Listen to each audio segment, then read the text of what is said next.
Hello, welcome to Craft by Elaine. Today I want to show you how to make these little fabric rosettes. You may have seen them on my boxes and tissue boxes before. I've also made one for my coat which has got a safety pin on the back, so if I'm wearing a black jumper with that coat I just pin the little brooch on. Here I've used one to trim up a rather plain brown paper box. And also here on my shoes, if you've got a pair of ballet shoes and you want to dress them up for evening, then if you just use a little bit of sticky Velcro, you can take them on and off your shoes without damaging. They're all made the same way, and I'm now going to show you how to do them. So you can either use some ribbon for these rosettes or you can use some fabric. This is a fine polyester cotton fabric, and I've used that double so that I've no frayed edge, no raw edge here. If you're using a thicker fabric, then you could either put a small hem and just use your fabric single, or as I did with the little brooch on my coat, I used the selvage of the fabric for the outer edge because of course that doesn't fray. You can do these on the machine. I'll explain how to do them on the machine when I finish this. I actually like doing them by hand, but I love hand sewing, and I just find them a little bit fiddly to do on the sewing machine. I can sit and do these at night while the television's on or while I'm sat with my husband.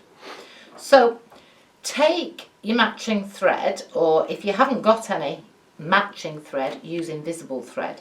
You want to thread your needle up with double cotton and start by putting a knot on the underneath of your fabric.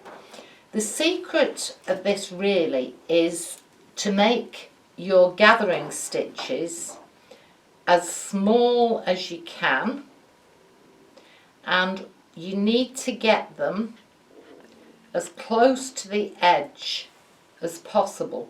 This is so that when you pull your fabric up, you don't get a huge hole in the middle. The length of the fabric will vary. I've got about 30 centimetres here, 12 inches, but it is a bit trial and error. There's no exact rule, but it doesn't matter, because if you've got any excess fabric when you've pulled it up like this, then you can just snip it off. Pull your thread as tightly as it'll go so that you've got it all gathered round. Now you will have a little bit here where you've left a small amount. I'll show you what we're going to do with that.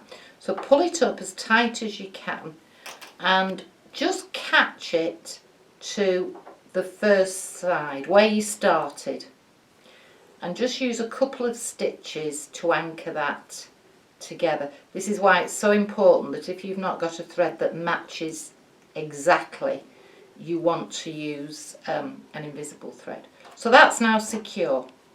What I do now is I take this loose edge and just fold it under a tiny bit and put it level so that my outside edge continues. You must make sure you marry those up.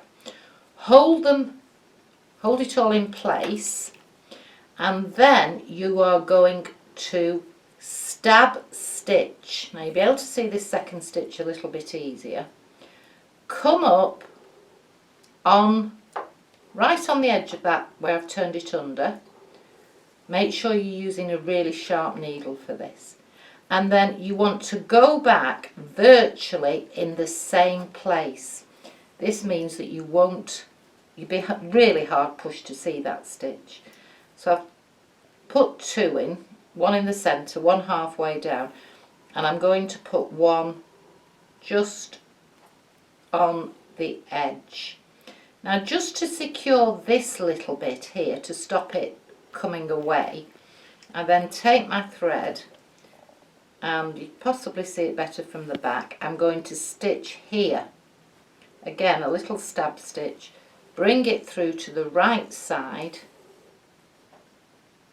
and then take it back in as near as you can the same place.